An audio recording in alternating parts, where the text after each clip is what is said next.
Hi, I'm Razel.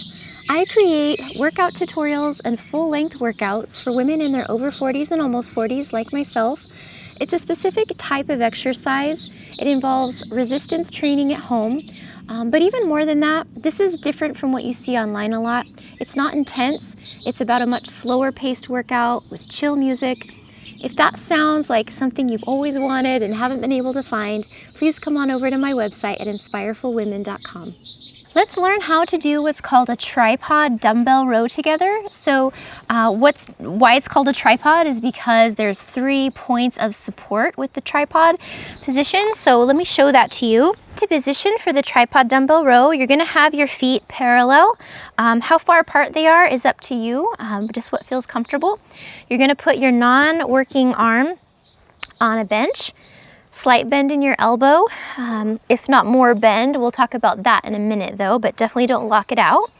You can either have your palm resting or your fist. Sometimes this can be an uncomfortable position. I'm actually at the point where it's kind of uncomfortable. The other thing you can do is to put a small like kitchen towel or something folded up under this portion of your hand, and what that'll do is raise this a little bit so that the angle of bend here is not so much, and I find that much more comfortable. Okay, this part, as far as being bent over, should come here from your hips so that you have a neutral spine. Draw your belly button into your spine, pull your shoulder blades down and back. Think about having a nice broad chest. The dumbbell is going to be hanging right straight down, and the arm that's not working, the hand should be right under the shoulder, so not like here or back here, so directly underneath.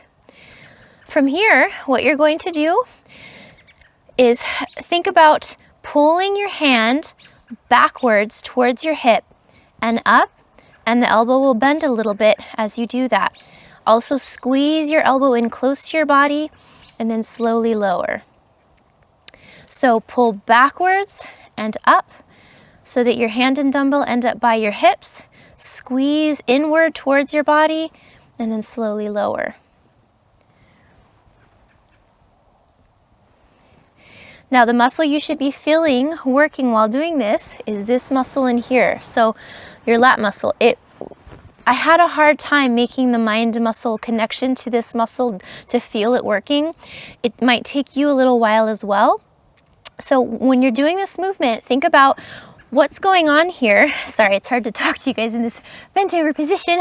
But what's going on here is the arm from the shoulder joint is extending backwards. That's what's going on. So from here, it's going back, and it's this muscle that's contracting to do that. So just try to think about using this muscle. Try to think about that pulling the arm back, okay? I'm gonna show you from the front now. Here from the front, you can see as far as how wide apart my feet are, you don't want to have your foot out so wide that the arm can't go back, because you want to keep your arm in close to your side, and it's hard to do that when your leg is too wide. So having the feet in close enough that you can keep your hand close to your body is really good. The other thing you can see from this position is how I keep my elbow in close to my body, especially at the top, right? So we're not out here, but we're here, and really try to squeeze. Because one of the functions of the lat muscles is to bring the arms in close to the body.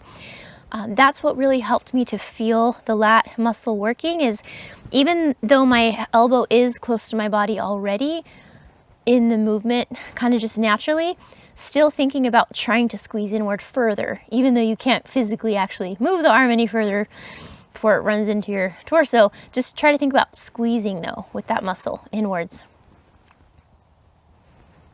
One more thing I can show you from this position is what you want is for your shoulders and your hips to be parallel with the ground, so even. So a lot of that will have to do with the height of your bench or chair, whatever, and then how much you bend your arm. So for instance, right now, this stool is just a little bit tall for me for my height. So if I fully straighten my arm, what it kind of ends up creating, I don't know if you can see looking at me, but this shoulder is a little bit higher than this shoulder. Whereas if I bend this elbow, that should straighten me out. Am I straightened out? Okay, so that may be something that you need to do. It feels a little more comfortable to just have the proper height bench, but sometimes that can be a little bit tricky. So that's what you always want to go for when you're doing the movement, just having that nice level back. Last thing I can say is remember that this movement is all just movement here from the arm, the shoulder. So that's the only movement that's occurring. Your torso, your back, all of this is staying completely stationary and you're just moving here, okay? Let me do a few quiet demos now.